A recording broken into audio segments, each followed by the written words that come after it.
Good morning, everybody. Welcome to Red Menace TV here on ProView Networks. Leroy Lucero, not alongside Michael Carlisle. As he was traveling to California, this is pre-election day. It's November 4th. I think maybe it's time we start thinking about ripping off these stupid masks and sending them away as the election's now over, and hopefully we can stop with the political nonsense of keeping everything shut down. I will implore the governor. I don't usually do that because every time I implore her, she never listens. I will implore her to start thinking about letting the young men and I should say boys and girls in high school start playing. Okay, the election's over. Whoever, whether your candidate won or whether he lost, let the panic-demic end. Let's get started. Let's get back to real life. Let's stop using our high school kids as tools for political tools. These kids are suffering. They're having a hard time. They're having trouble, and it's been documented all across the Albuquerque Journal. This isn't Leroy Lucero speaking. This is the news speaking. They're having a hard time maintaining grades. They're having a hard time having their minds and everything going well. Just a lot. A lot is going on, and I think it's time to let these young people play. Let them do what they do. That's it. Let's get it over. The election's over. All that stuff is over. Let the kids play. With that being said, I don't have Michael Carlisle here because Michael Carlisle was in San Jose, California with the Lobo football team. We talked about it last week about him going out. He's part of the broadcast team. If you've been following the show for the past few years, you know that he goes out, even when he was the bigger Michael Carlisle, not the skinny Michael Carlisle that we now have. He still goes on the planes, and I really wanted to get like all the information of how it all went, but he's being a good citizen and following the law, unlike me, who has no problem breaking the law. Just kidding. But he's on quarantine, so unfortunately we're not able to talk to him. But I'll try to contact him. He'll be here next. Well, I don't know, because this week they're going to Hawaii. I wonder if Michael was able to go to, I'll text him on the break and I'll find out if he was able to stay in Las Vegas with the football team. As many of you know, the University of New Mexico football team did go to San Jose, California last Saturday, Halloween, and they promptly lost 38-21 to the San Jose State Spartans. But I'll tell you what, I know the score was a little bit big, probably a little bit worse than most Lobo fans would have hoped for. Obviously, we wanted them to win. But there was a new excitement, of course, and how do we find that out? Well, in quarantine days, instead of going to games, as this was supposed to be a home game for the University of New Mexico, where we had all been packed into the end zone and the sidelines and tailgating and having a good time. We couldn't do that. We couldn't even have the game live here at home, so they went out to San Jose. But there was a new excitement. So it was on Twitter, right? So following the Twitter feed, there was just a new, I want to say, excitement. And look, you all know how I felt about Danny Gonzalez 3 years ago. I was calling for that man to be the coach of the University of New Mexico football team, and that hasn't changed at all. I was totally happy with it, but it was nice to see like some of the old school media guys. I was with Greg Archuleta, I was with Van Tate, even Steve Virgin now with the Albuquerque Journal. He was even part of some of the Twitter feeds and some of the stuff that was going on. And some of the people that I follow or follow me on the Twitter, we were just talking about the fact that this team is exciting, right? Are they great? No, they're not great. Will they win? I know that they were talking about trying to win 5 games. Will they win 5 games? I don't know. I didn't see anything Saturday night that would make me say that for sure they're going to win 5 games. But then on the other side, and how's this for waffling? Talk about election time. I'm not going to say yes. I'm not going to say no. Because I'm not so sure that I didn't see anything that would let me say, no, there's no way they're going to win 5 games. They looked more well coached. They looked a little bit. They looked way more fluid.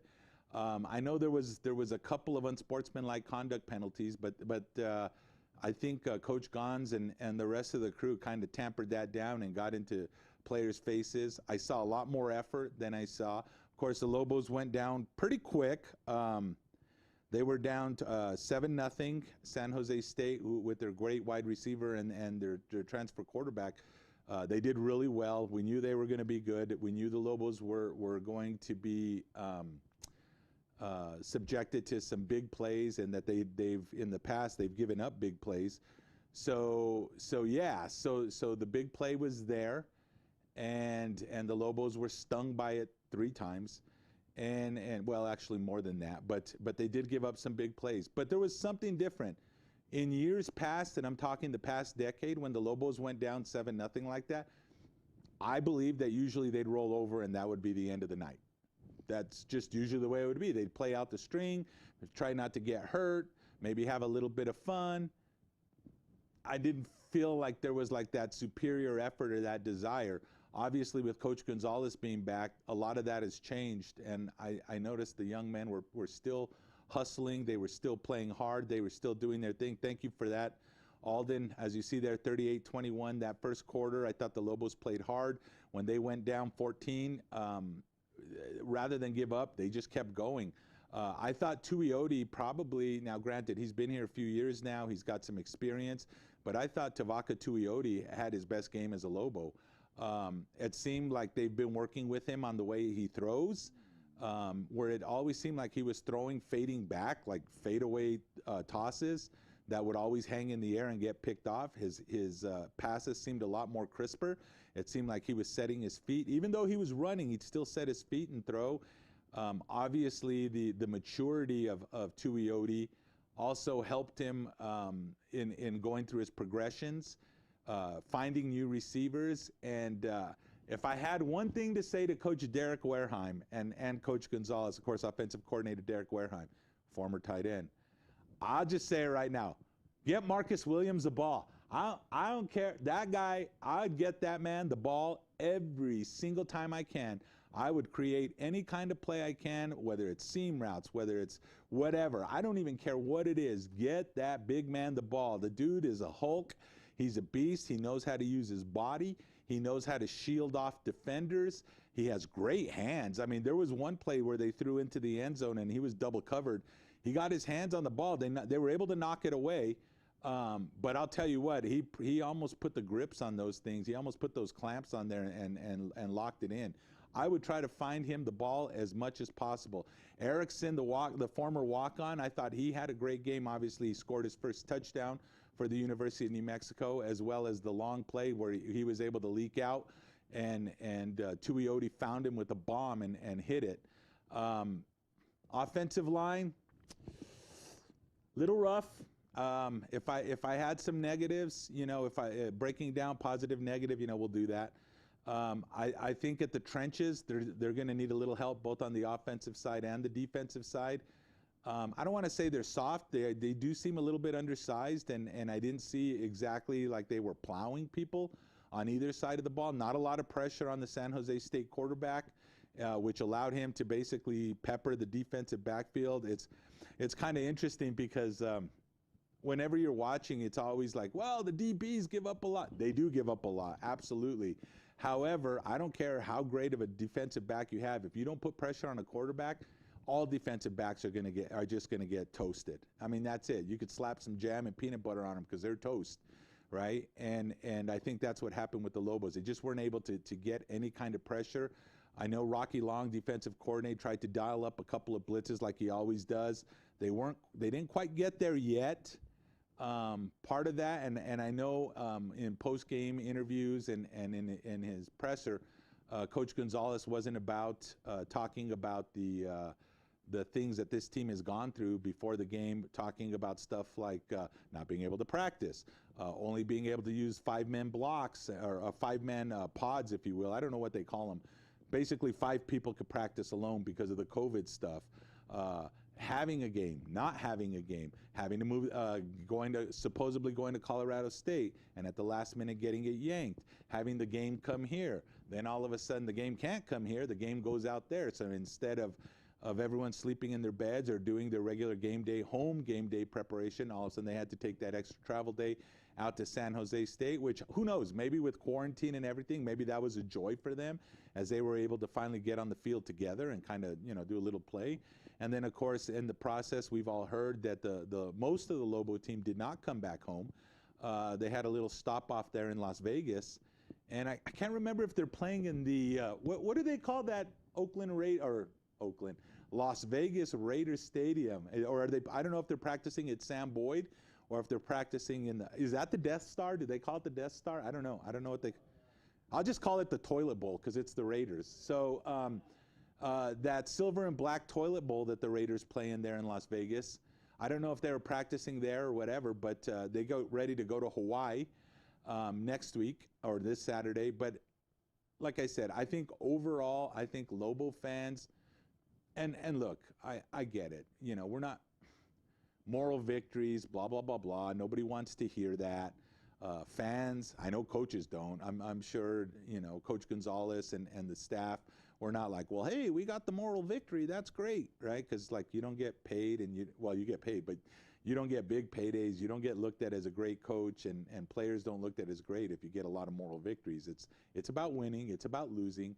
But I think for the first time out, and once again, no excuses, for the first time out. Yeah, there you go. It's Allegiant Stadium. I just think it looks like a toilet bowl. So, people online are calling it the Death Star. Okay, all right. I could see it. It's black. It's silver. But it's the Las Vegas Raiders, so I'm just going to call it the Toilet Bowl. And I'm not even a Bronco fan, so, but I just don't like the Raiders. But seriously, I just seriously think that I thought the Lobos really did well. I think they had a good accounting for themselves. They were obviously outmanned. San Jose State's a pretty good team that's had their way with the Lobos for a little while. The quarterback for San Jose State has definitely had his way with the Lobos. I can't remember which school he was with before, but Nick Starkel. Nick Starkel was the guy that he's toasted the Lobos a couple of times, and this was nothing new. So we'll take a quick break here on Red Menace TV, and we'll be back. Leroy Lucero without Michael Carlisle, who's in quarantine. We'll be back after this.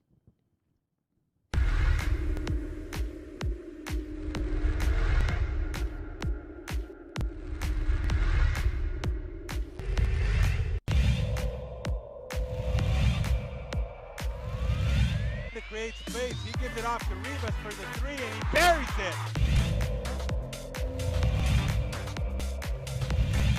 Gonna be coming in soon. Double quick set for Avalos. Goes to the right. Avalos puts it up high. Window. Scores it as foul.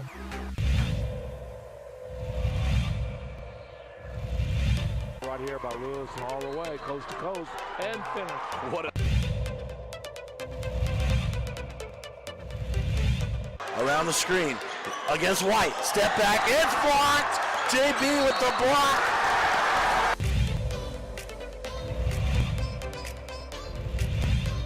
In transition. Ahead to hit on. Hit on for the two-hand hammer. Minutes to go. They've got a shot. They have a chance. And it's put up. And it's good. What a three that is by Jalen.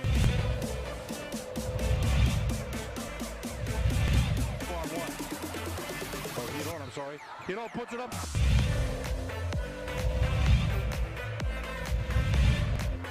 Rebound Cowboys. Right side David Hall. Thank you very much.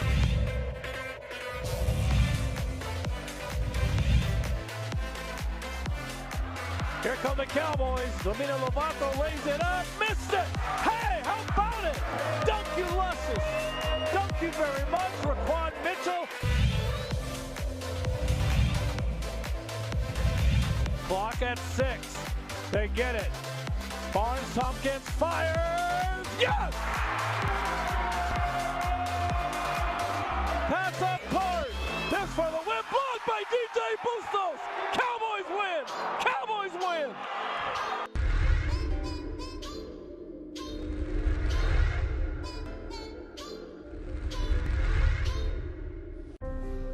The New Mexico High School Coaches Association, established in 1941, is an organization of New Mexico's best and most professional interscholastic coaches. Coaches across work daily to help our student athletes excel in the classroom, on the field of play, and in our communities. Students that participate in interscholastic activities attain higher grades, higher graduation rates, and higher wages.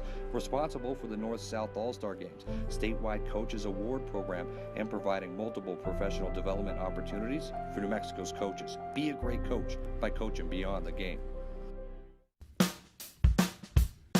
Well, I'm going to the frontier, walk up to the cashier, order up a root beer and a number one. Cover it with green stuff, one scoop is not enough. Find a booth is real tough, back by the Duke.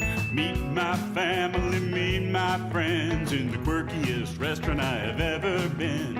All of Albuquerque's favorite spot, it's the Frontier Restaurant. The Frontier Restaurant is a proud supporter of ProView Sports Network. Don't sacrifice quality and flavor when you're in a hurry. Golden Pride offers ribs, fried chicken, green and red chili breakfast burritos, and Frontier Cinnabons. 4 great locations, or visit us online at goldenpride@abq.com. Golden Pride Barbecue Chicken and Ribs, proud supporter of ProView Sports Network.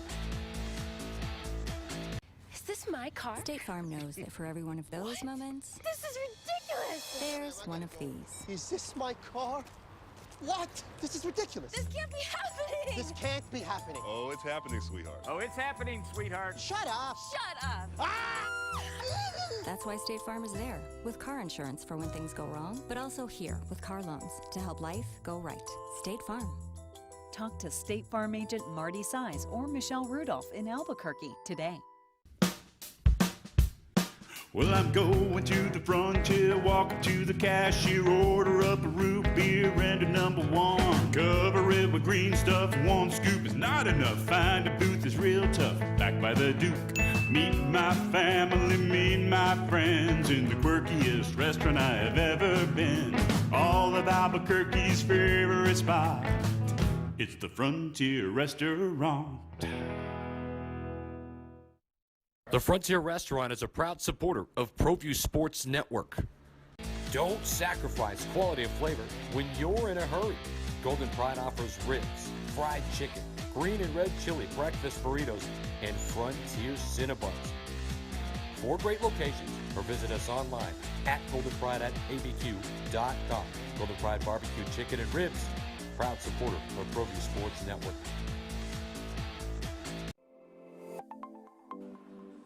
Get into the game with Garden Swartz Team Sales. They have everything you need, from screen printing, embroidery, and digital printing services, high school letterman jackets, and all high school and club uniforms, and individual and team apparel with the most reliable brands like Speedline, Rollins, and Wilson. And don't forget to check out the latest F7 Shut helmet. It's all at Garden Swartz Team Sales. Give them a call, 505-884-1234. Garden Swartz Team Sales. All right, welcome back to Red Menace TV on what I'm calling statewide Let Them Play Day. I'm not the governor of the state of New Mexico, but I think we need to start that with the hashtag. Let the boys play, let the girls play. Let them do what they got to do. The election is over. It's over. There's no more political juice, using these kids for political juice anymore. Let's get them out on the fields. Let's get them in the basketball season will be starting soon. Let's get them on the court. Let's get them back in classes. Let's get kids back doing what they need to do. In my other job and my other life, I know kids are depressed right now. I know young people are having thoughts of suicide. I know young people are having a lot of problems, a lot of depression. I think getting them back with their peers and having some fun, getting them back on the field and on the basketball, it'll help them get better in school. It'll help them get food for those that don't have food. It'll help them just to feel better about themselves. Self-esteem in sports is a great thing, especially when you're a young kid. Here's the other thing. Young people, you only have so many years, 4 years of high school. That's it. That's all you got, right? Even college, where they've tried to add another year of eligibility, or they're talking about that. You don't get that in high school sports. So they lost their year last year. They're losing their year this year. Come on now, it's time to get started. Give these kids, give these young people an opportunity an opportunity that they'll never have again. Once the high school years are over, they're over. There's no more. Let them enjoy their time. I implore, I'll beg you. I don't care. I'll beg for the kids. And I'm not one of those, let's do it for the kids sort of guys, right? But I just think it's really important to get it on there. Not only that, I miss doing high school football, right? I was so excited. I finally got my schedule set that I would be doing Friday night games on a regular basis. And Michelle, Lujan, Grisham, you missed it all up for me. So I really want to get back out at Wilson Field. I really want to get out at Community Stadium.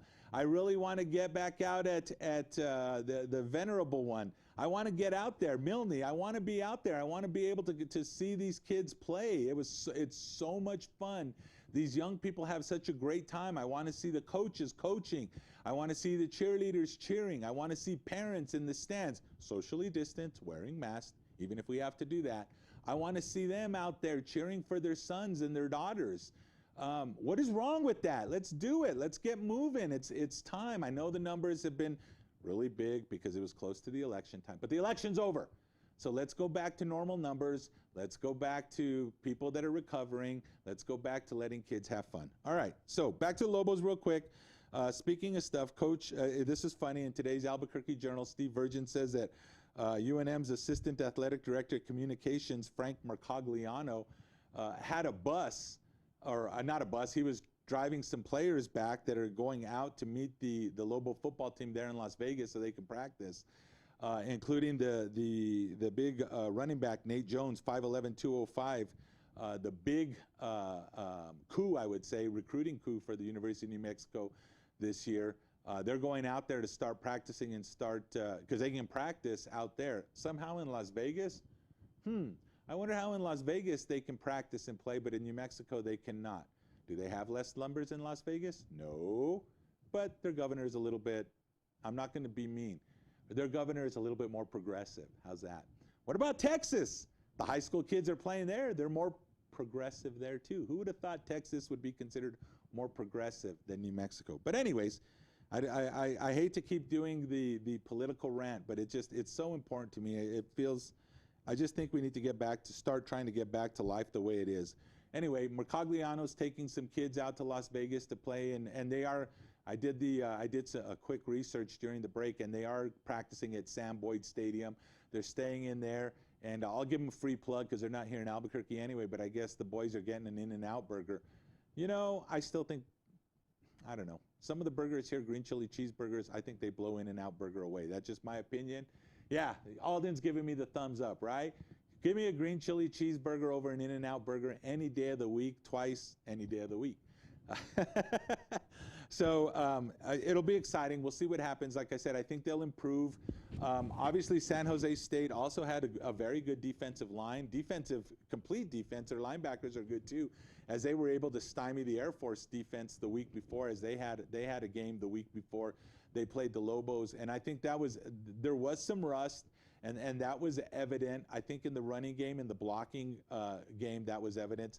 I also think, like I said, defensively, they were not able to get any pressure on San Jose State, and that showed as Starkel lit them up. And it was at the University of Arkansas where Starkel was before when he lit up the Lobos. So I'm sure, well, Coach Gonzalez wasn't there for the Arkansas game, but I'm sure UNM fans, they're pretty much happy with seeing that guy be gone. Lobos go to Hawaii. I think some of the improvement that they'll make now that they're able to practice at full speed, they're able to get, they've got a couple of hits down on them.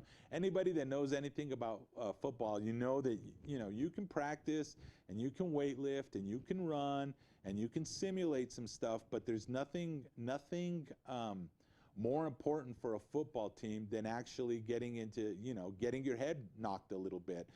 Feeling the pop of the shoulder pads, having a linebacker bury his shoulder pads into the midriff of a ball carrier or a quarterback, getting caught up with the game speed. And like I said, I think that's what impressed me about Tuioti last week is the fact that it seemed like he was okay. He was able to get a lot of connections with some of his wide receivers and his tight ends. He made some really good decisions. He was able to make his reads, his progressions when he was given time.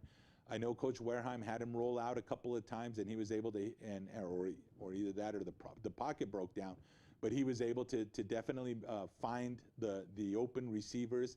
I really liked Erickson. I really liked on his touchdown play the way he worked himself open as he came across the field, but he knew that his quarterback was in trouble, and as soon as he did, he ran towards the way of his quarterback and made himself available for his very first touchdown reception for the University of New Mexico. So I thought Erickson had a great game as well. Like I said, Marcus Williams, I'd get that young man the ball every opportunity that I could. I think the running game, I know Carroll didn't have as great a game as he was hoping. I think that had a little bit to do with the San Jose State defense more than it did the lack of Lobo offense. But I really think that will improve versus Hawaii. Obviously, there's going to be the lag of traveling to the island. And then I don't know what the plan is at that point, if the Lobos are going to be able to come back home or if they're going to have to quarantine again, or I don't know. I mean, I don't know if Coach Gonzalez wants them to not be able to practice again. Will the governor relax the rules of the only 5 people can play in their little cell or their little bubble or whatever they're calling it, or will she allow them to play full practice? I still don't know how the football team can't play full speed with everything, but somehow the New Mexico United was able to all season long. But whatever, I digress. So they go to Hawaii, and they're going to hopefully come away with a victory and get one of those 5 that we're looking for this year.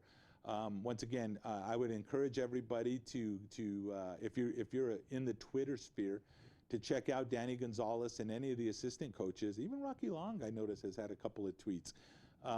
Just kind of see what's going on, as there is a lot of information about Lobo football.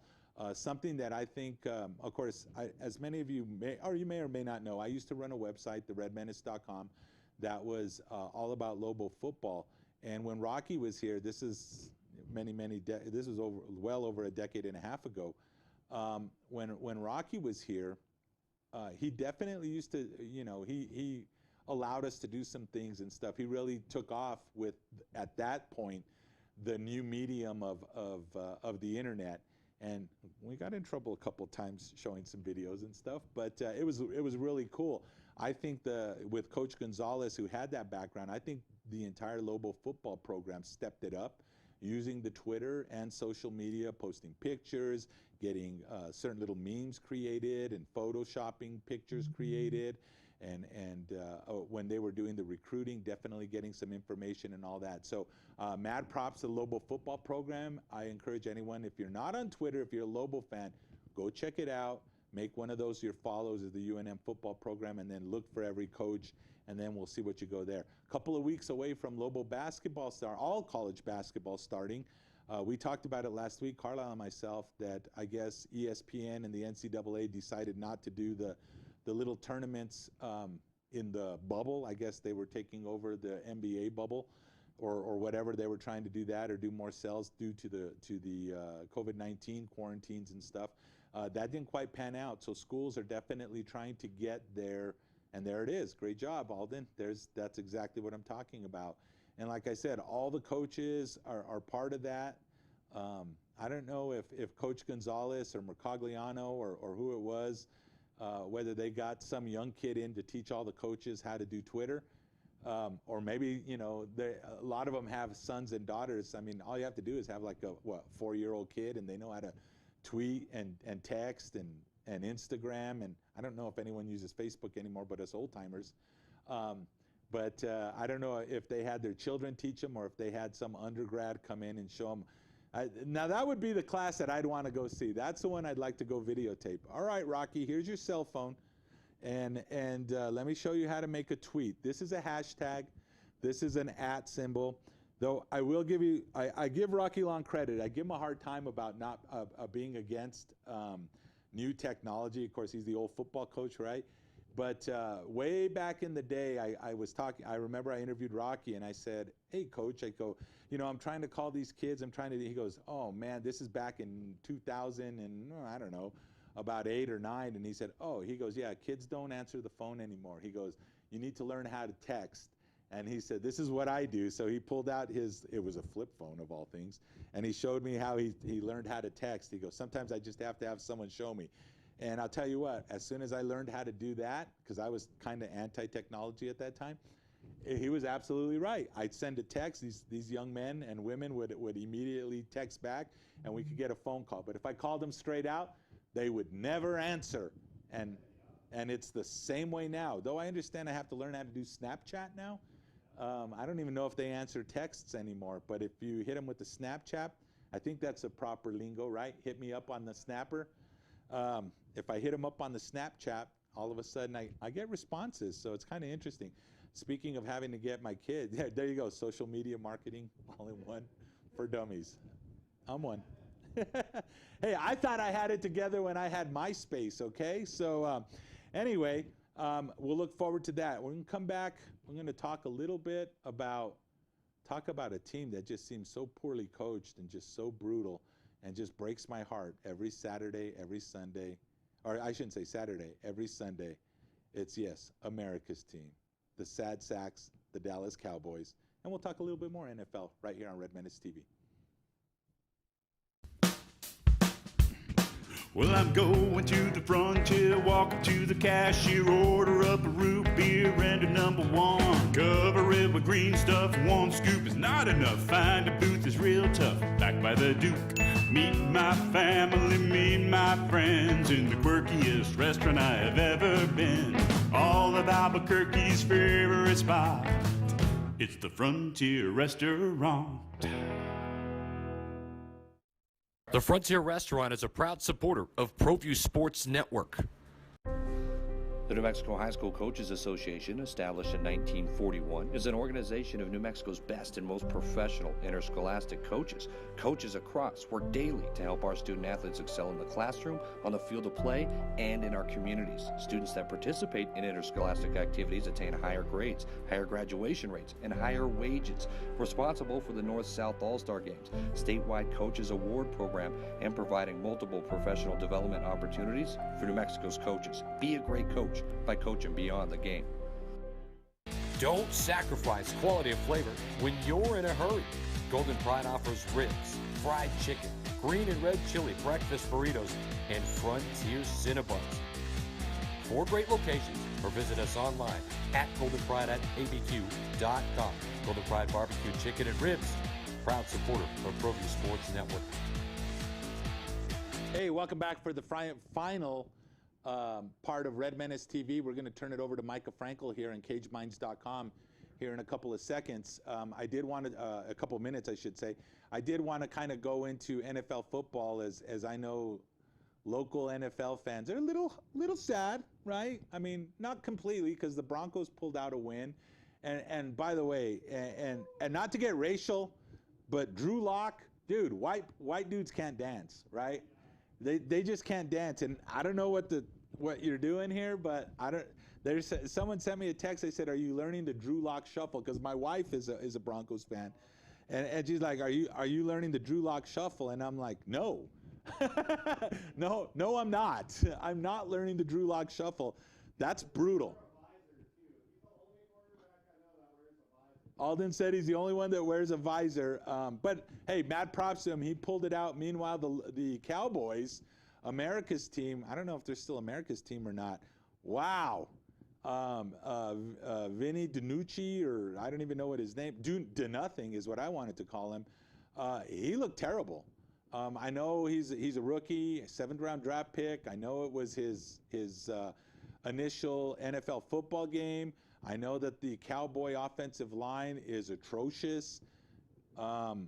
He's got great wide receivers and a pretty good tight end.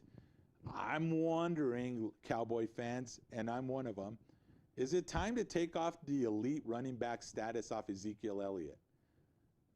This has been a terrible year. Last year wasn't great. He gets a lot of yards. He's got a pretty cool tattoo on his stomach. He goes to Cabo and trains and all this stuff. He's got that stuff all up in his nose. But like when you need a quality yard, he's not that guy. And I don't know. And then the fumbles this year and everything else. I don't know if he's still an elite running back. That's just my thought. I don't know. They paid him a lot of money. I guess it's like $90 million Uncle Rico. That's who they need for quarterback. Is speaking of coronavirus, I guess Andy Dalton, who was the backup, who does. I think he's got that red hair. He looks like that kid from what was that show? Toy Story. Remember the one that would burn the toys? Except his hair was black, but he looks like that guy. He's going to be on COVID protocol. And I know we're running out of time. We're getting ready to leave, but I just want to ask Patriot fans this. Was it the quarterback, the coach, or the system? Because the Tampa Bay Buccaneers are looking like Super Bowl favorites, and the New England Patriots, they might be looking for a quarterback soon. Hey, we'll see you next week. Hopefully Michael Carlisle will be back with me. I'm going to turn it over to Michael Frankel at CageMinds.com. We'll see you all next week. Let him play, Governor. Let him play. God bless you all.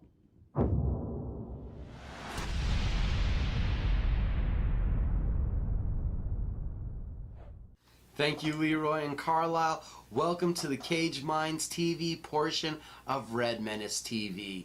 Well, start you guys off with some breaking news today.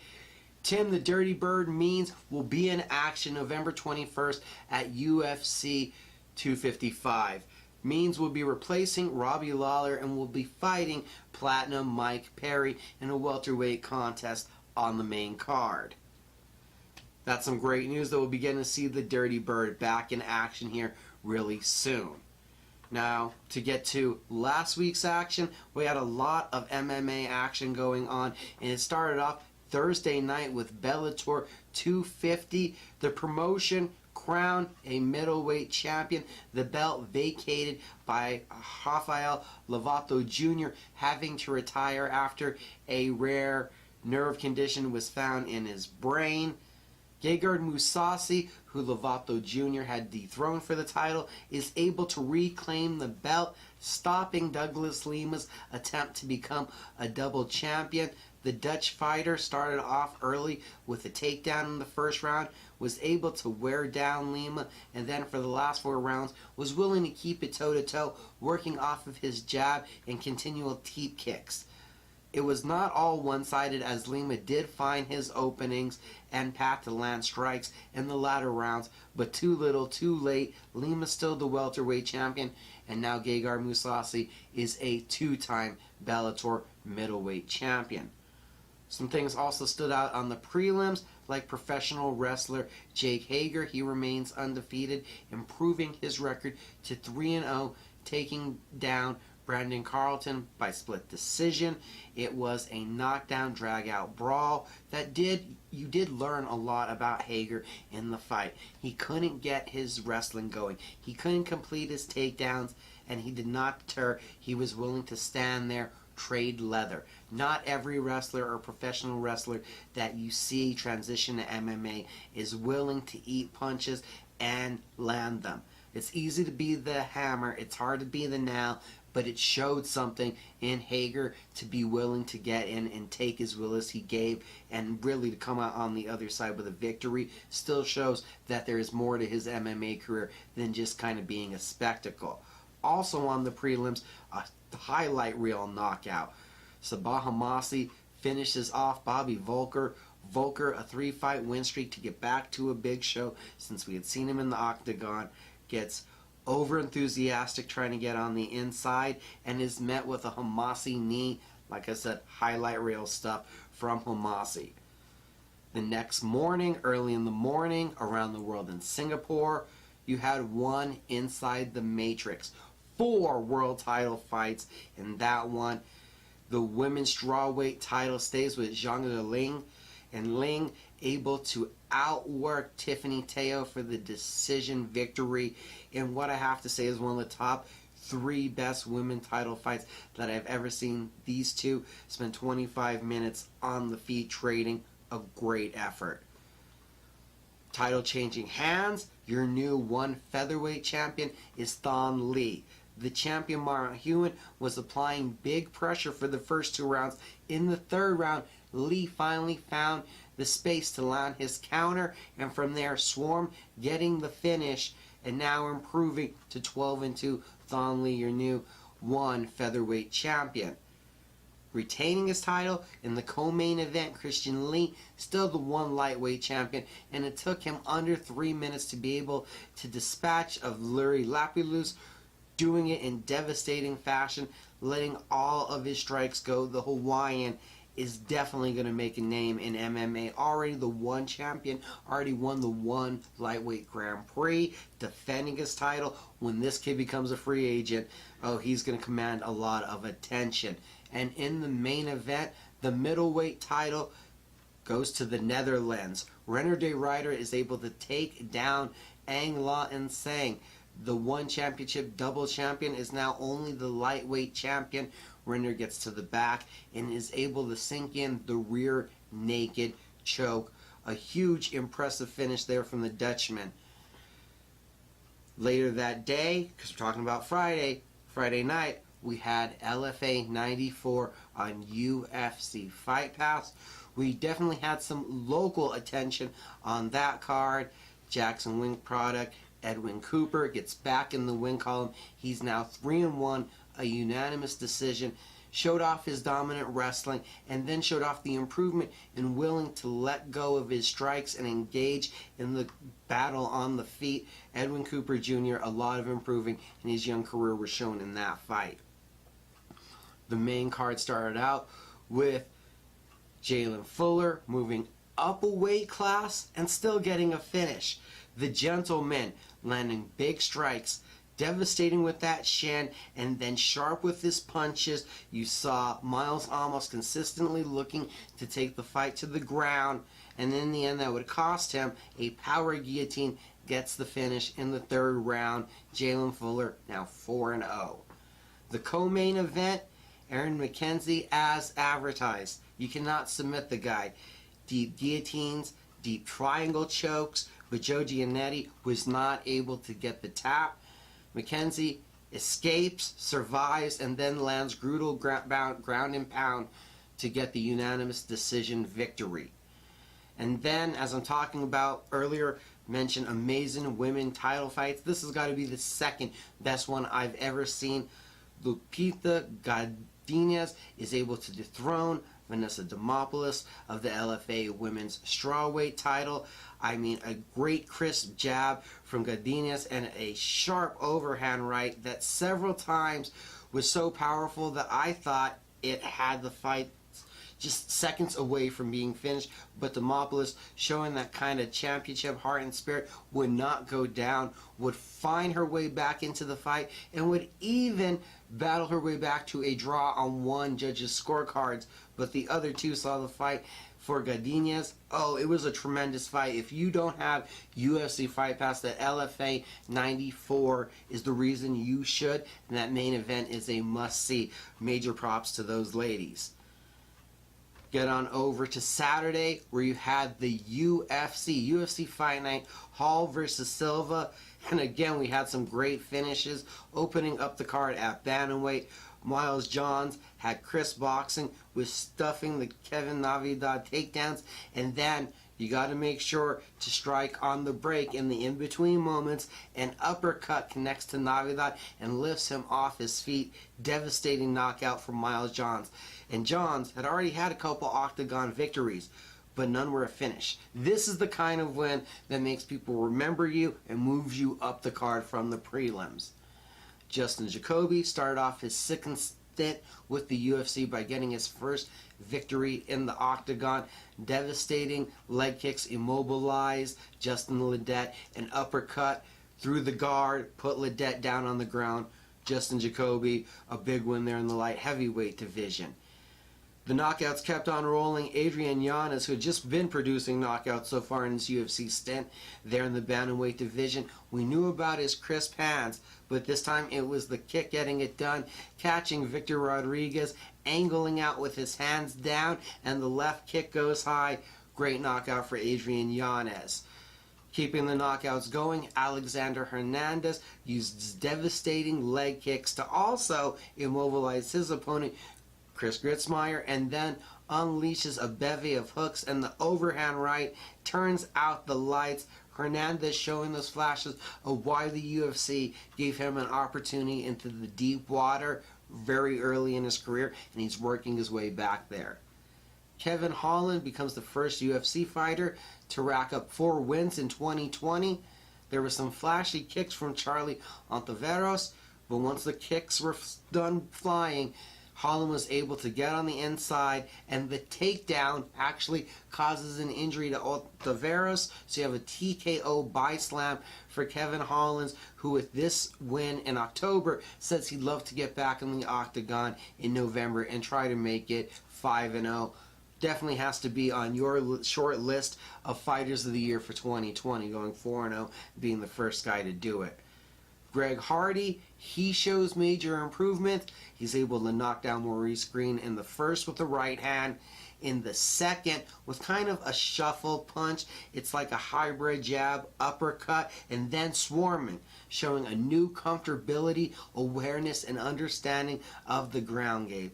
An elite level athlete that obviously when he's able to put full focus and attention, getting high level attention from Dean Thomas, Rashad Evans, it's all paying off for a Greg Hardy who gets a finish of Maurice Green. Green was not happy about the finish, but I think it was the right call, because if the ref didn't step in, there wouldn't have been the separation in the moment for Green to kind of be okay. I think Hardy would just kept landing the damage.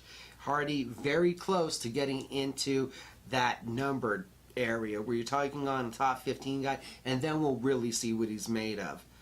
The main event, it was the end of an era.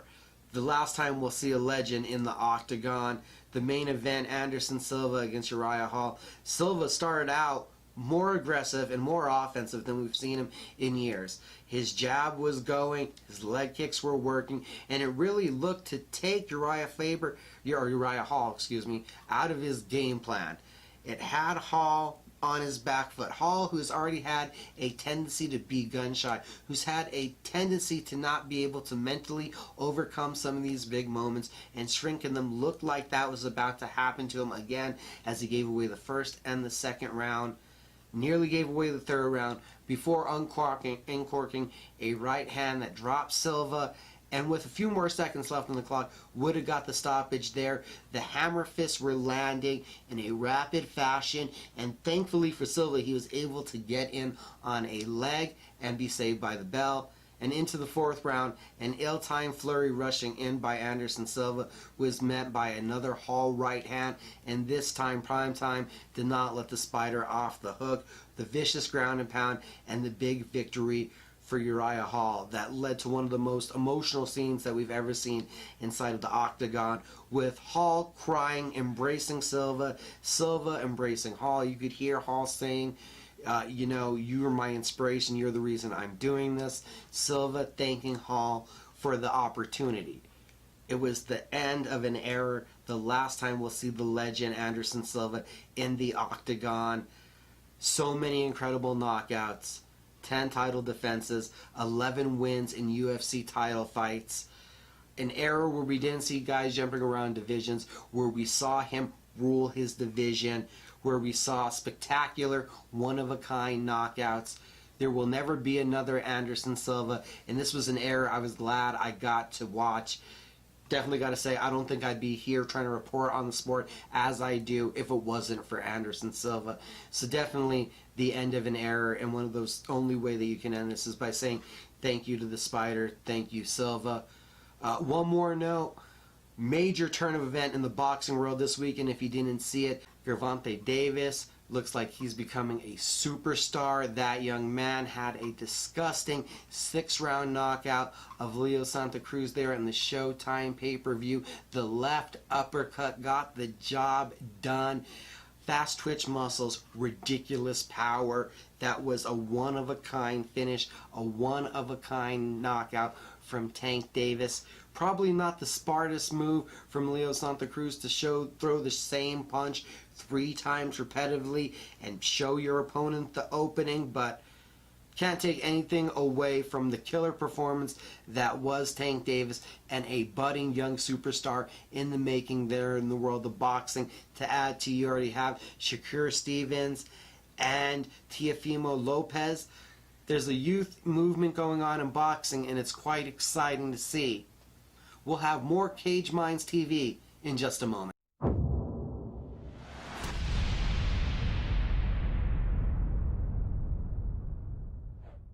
Welcome back to the Cage Minds TV portion of Red Menace TV. What do you have to look forward to this weekend? For this weekend's MMA fights? Well, it starts off tonight. Tonight is the start of the second part of the 2020 season of Dana White's Contender Series special Wednesday night version. The main event is going to see unbeaten New Zealander Carlos Ulbrich against Brazil's Bruno Oliveira, who comes in on a 3-fight win streak. In the co-main event, you have Ignacio Bahamondos, who's won 5 of his last 6 fights, taking on Edson Gomez, who's on a 3-fight win streak. At featherweight, you have Vince Murdoch, who's won 5 of his last 6 fights, against Luis Saldana, who comes in with a 100% finishing rate. He's stopped every fight that he's won. To open the card up, you have the South African heavyweight champion, the EFC champion, Jared Venera, facing Harry Hunsucker. Hunsucker, win or lose, has never been out of the first round. That's coming for you again tonight on ESPN Plus. Dana White's Contender Series, the 2020 season. It's episode 8. Now tomorrow night, Thursday night, you have Bellator 251. The main card is on CBS Sports Network. Bellator is back at the Fight Sphere, Unisville, Connecticut, there at the Mohegan Sun Arena. The main event is a light heavyweight contest. Number 16, Corey Overtime Anderson, who was the recent acquisition from the UFC, makes his promotional debut against Dutch Combat Sports legend Melvin No Mercy Manhoef, who's competed, in tons of kickboxing and MMA fights. MMA-wise speaking, he has 32 victories, 29 by knockout.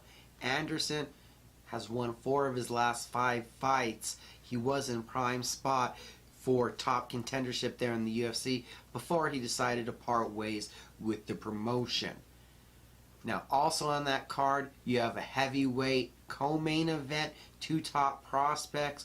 You have collegiate wrestling standout Terrell Fortune taking on Sid Soma. Soma's on a 7-fight win streak.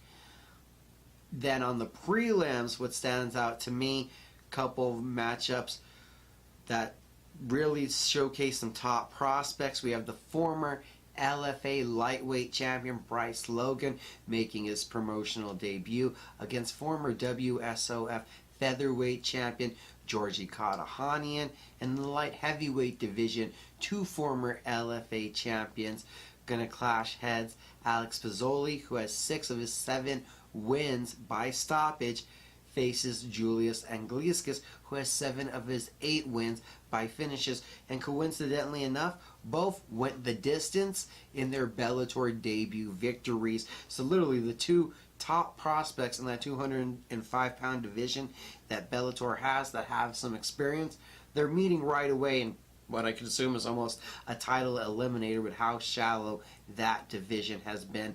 Both of those fights on the prelims are worth checking out early. Now Friday, also what you have looking forward to us is Friday from Singapore early in the morning. One championship entered the Matrix 2 welterweight title fight in the main event. Karan Absavov, who is 22-4, 10 wins by knockout, 4 wins by submission, a 4-fight win streak, defends his title for the first time against American James Nakashima. Nakashima unbeaten at 12-0, a former LFA champion who is now 3-0 in one championship and has 11 of his 12 victories by decision. He grinds you out and punishes the opposition until the judges say, hey, you did enough on the scorecards. A grinder in all senses of the words. Saturday, the prelims are on ESPN Plus. The main card is on ESPN 2, the UFC Fight Night, is Santos versus Teixeira, a top light heavyweight contest right here. You have Santos 21-7, 15 knockouts, winner of 4 of his last 5. He hasn't fought since John Jones tore up his knee last July, a fight that was a lot closer than people expected in the lead up. He's going to be taking on Glover Teixeira. Teixeira, a 4-fight win streak. Comes in 31-7, 18 knockouts, 8 submissions. The Brazilian, again, on a 4-fight win streak. 3 of those finishes, 2 submissions, and a knockout. Teixeira has been going back to his roots of using his grappling and his Brazilian Jiu-Jitsu black belt to take over the fight instead of just standing and brawling. Santos is looking to get the knockout. Again, only 1 finish by submission, but 15 by knockout. It's going to be an exciting one.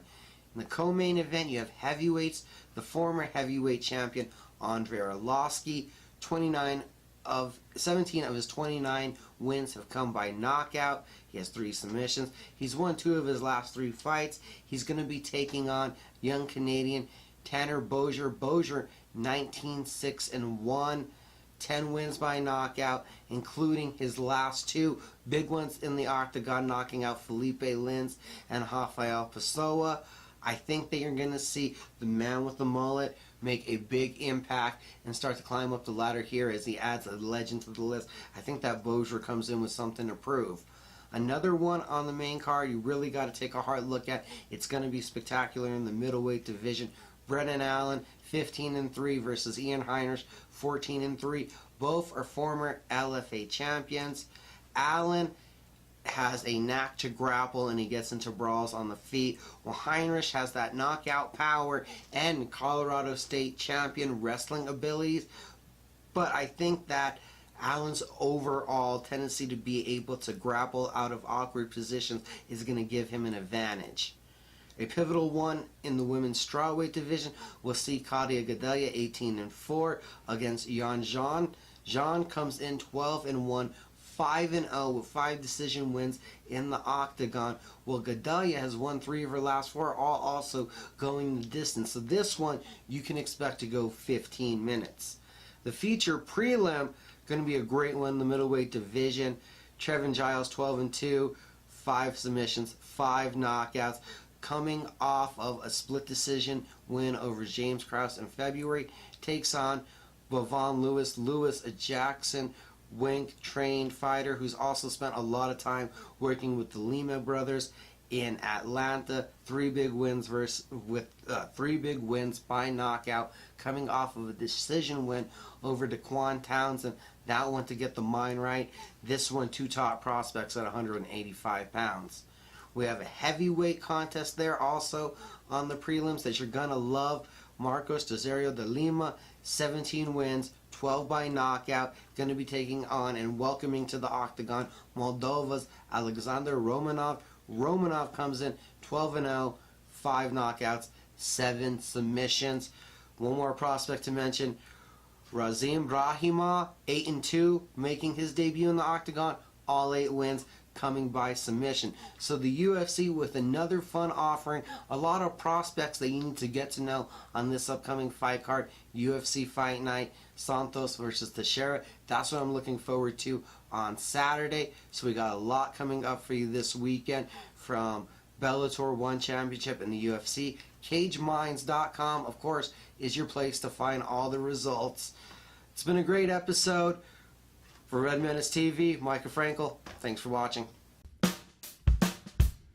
Well, I'm going to the frontier, walk up to the cashier, order up a root beer and a number 1. Cover it with green stuff, 1 scoop is not enough. Find a booth is real tough, back by the Duke. Meet my family, meet my friends in the quirkiest restaurant I have ever been. All of Albuquerque's favorite spot, it's the Frontier Restaurant. The Frontier Restaurant is a proud supporter of ProView Sports Network. Don't sacrifice quality of flavor when you're in a hurry. Golden Pride offers ribs, fried chicken, green and red chili, breakfast burritos, and Frontier Cinnabons. 4 great locations, or visit us online at goldenpride@abq.com. Golden Pride Barbecue Chicken and Ribs, proud supporter of ProView Sports Network.